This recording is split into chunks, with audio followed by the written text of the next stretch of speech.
અજબ રાતની ગજબ વાત સિનેમાઘરમાં ચાલી રહી છે, પણ કલેક્શન જોતા ફિલ્મ જે અજબ નથી કરી રહી એવું લાગી રહ્યું છે. કારણ કે જે પ્રકારે ફિલ્મના રિવ્યૂ આવ્યા છે એ પ્રમાણે ફિલ્મનું કલેક્શન જોઈએ તો ઠીકઠાક કહી શકાય એવું છે. રવિવારનો ડિટેલ રિપોર્ટ આવ્યો છે ઓક્યુપન્સી સાથે, એટલે એ શેર કરવાનો છે. રવિવારનું કલેક્શન અને સોમવારનું કલેક્શન અને 4 દિવસનું ટોટલ કલેક્શન, આટલું આપણે આ વિડીયોમાં જાણવાનું છે. હવે ઓક્યુપન્સી રવિવારની છે, આ ડિટેલ રિપોર્ટ રવિવારનો છે, સોમવારનો પાછો મારી પાસે નથી આવ્યો. એટલે ઓક્યુપન્સી 15.57% ઓવરઓલ ઓક્યુપન્સી રવિવારની રહી. મોર્નિંગ શોમાં 6.30% હતી, આફ્ટરનૂન શોમાં 10.11% હતી, ઇવનિંગ શોમાં 18.60% હતી અને નાઇટ શોમાં 27.60% હતી. એટલે ઇવનિંગ શોની ઓક્યુપન્સી મારા ખ્યાલથી રવિવારની બહુ ઓછી રહી, કારણ કે જનરલી કેવું હોય, કોઈ પણ ફિલ્મ ગુજરાતી હોય કે પછી કોઈ પણ ફિલ્મ ચાલતું હોય, નાઇટ શોની ઓક્યુપન્સી શનિવારની વધારે હોય અને ઇવનિંગ શોની ઓક્યુપન્સી રવિવારની વધારે હોય. આ જનરલી આવું હોય છે લગભગ ફિલ્મોમાં. પણ આમાં ઇવનિંગ શોની ઓક્યુપન્સી જોઈતી હતી એટલી નથી, ફક્ત 18% ઓક્યુપન્સી છે, જે મારા ખ્યાલથી તો ખૂબ ઓછી કહેવાય. સૌથી વધારે ઓક્યુપન્સી મુંબઈમાં હતી, 26.50%ની ઓક્યુપન્સી ઓવરઓલ. પછી અમદાવાદમાં 14%ની હતી, સુરતમાં 12.60%ની હતી અને પછી વડોદરામાં 11.90%ની ઓક્યુપન્સી હતી.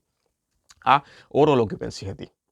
હવે જો રવિવારનું કલેક્શન કહું, ત્રીજા દિવસનું, તો ફક્ત 21 લાખ રૂપિયા થયું છે. આ રવિવારનું હતું અને સોમવારનું કલેક્શન ફક્ત 5 લાખ રૂપિયા આવ્યું છે. એટલે સોમવાર સુધી, એટલે કે પહેલા 4 દિવસનું આ ફિલ્મનું નેટ કલેક્શન 49 લાખ રૂપિયા છે.